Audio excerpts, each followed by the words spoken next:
लेकिन नारायण कैसे बनोगे? नारी का रूप तो मिल गया, अब नारायणी कैसे बनोगे? इंसान बन गए। राम भगवान ने योग वशिष्ठ में निर्वाण प्रकरण में गुरु वशिष्ठ से प्रश्न पूछा है कि भगवान बनना हो तो क्या करना पड़ेगा। ऐसा प्रश्न किसी ने अभी तक नहीं पूछा, मैंने भी किसी से नहीं पूछा। ये तो लोग पूछते हैं गुरु मंत्र लेना हो तो क्या करना पड़ेगा, ये बात पूछते हैं। संत बनना हो क्या करना पड़ेगा, इतना पूछते हैं। नेता बनना हो तो क्या करना पड़ेगा, विधायक बनना हो तो क्या कर, डॉक्टर बनना हो तो क्या करना, कलेक्टर बनना आई क्या करना पड़ेगा, लेकिन भगवान बनना हो तो क्या करना, कोई पूछा कभी नहीं। लेकिन राम ने गुरु वशिष्ठ से पूछा था, जिसको भगवान बनना हो उसे क्या करना चाहिए। ये योग वशिष्ठ एक शास्त्र है जिसमें निर्वाण प्रकरण है, मैंने उसका अध्ययन किया है। तो उसमें लिखा था कि जीवा इंद्रिय चा जननेन्द्रिया वशम निगृहीतानि सर्वशा भगवानम भवेत्। जो मनुष्य अपनी जीवा इंद्री को और जननेन्द्री को वश में कर लेता है वह व्यक्ति भगवान का पद प्राप्त कर लेता है। और ये जीवा इंद्री को वश में करना बहुत कठिन है। 14 वर्ष वनवास में दाल चावल सब्जी रोटी पूड़ी कचौड़ी तो खाने का मौका ही नहीं मिला। जहां जाते थे कंदमूल फल कंदमूल फल। जीभ को जीतना है, और जो महिला जीभ को जीत लेती है वो नारी के रूप में नारायणी का पद प्राप्त करती है। और जो मनुष्य अपनी जीभ को जीत ले, जननेन्द्रिय को जीत ले, वो नर के रूप में नारायण होता है, नर के रूप में नारायण होता है। और ऐसे नर नारी जहाँ रहते हैं, जिस घर में रहते हैं, वो घर घर नहीं होता है, वो घर तो मंदिर हो जाता है, घर मंदिर बन जाता है। फिर उनके लिए गीत कबीर साहब गाते हैं कि घर ही में तीर्थ बनैबे मंदिर हम काहे को जइबे। फिर उनका घर भी मंदिर है, और मंदिर में ऐसे लोग पहुंच जाएं तो मंदिर की महिमा बढ़ जाती है। मंदिर ऐसे महान स्थल मंदिर है, लेकिन मंदिर में गलत लोग अगर पहुंचते हैं तो मंदिर का महत्व भी कम होने लग जाता है। घर ही में गंगा घर ही में जमुना घर ही में गंगा, गाइए सीधे बैठ जाइए, धैर्य रखिए, सीधे बैठिए और गाइए, और उठकर कहीं मत जाइए और मोबाइल बंद कर लीजिए। मोबाइल मत चलाइए, ज़्यादा डेवलप नहीं कर पाओगे, फालतू टेंशन मत रखो। हाँ, 2-2 दिन में मोबाइल ही नहीं बात करता हूँ, कभी कभी सब बहुत डेवलपमेंट होता है बिना मोबाइल के। स्वयं को योग्य बनाइए, ठीक से काम कीजिए, सब हो जाएगा। सत्संग में आकर मोबाइल का भी मोह छोड़ दो, थोड़ी देर बंद स्टॉप। और घर मार्केट की चिंता भी छोड़ो, बीच बीच उठ के जाने का मन कहे तो भी मत जाओ, मोबाइल ऑफ कर दो। कोई फोन करे तुमको तो इधर आएगा ही नहीं फोन, झंझट खत्म।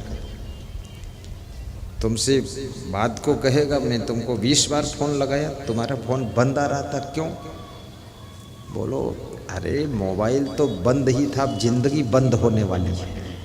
हाँ, क्या लफड़ा फालतू, बहुत देख लिया सब, थोड़ा शांति से। इसलिए कोई ज़रूरत भी हो तो भी आधा घंटे उठना ही मत, धैर्य से बैठे रहो और सीधे बैठो। और जो हंसने की बात है हंसो भी, मुस्कराने की बात है मुस्कराओ भी, और सोने की बात है मत सो, रोने की बात है मत रो, ताली बजाने की बात है तो जोरदार ताली भी बजा दो।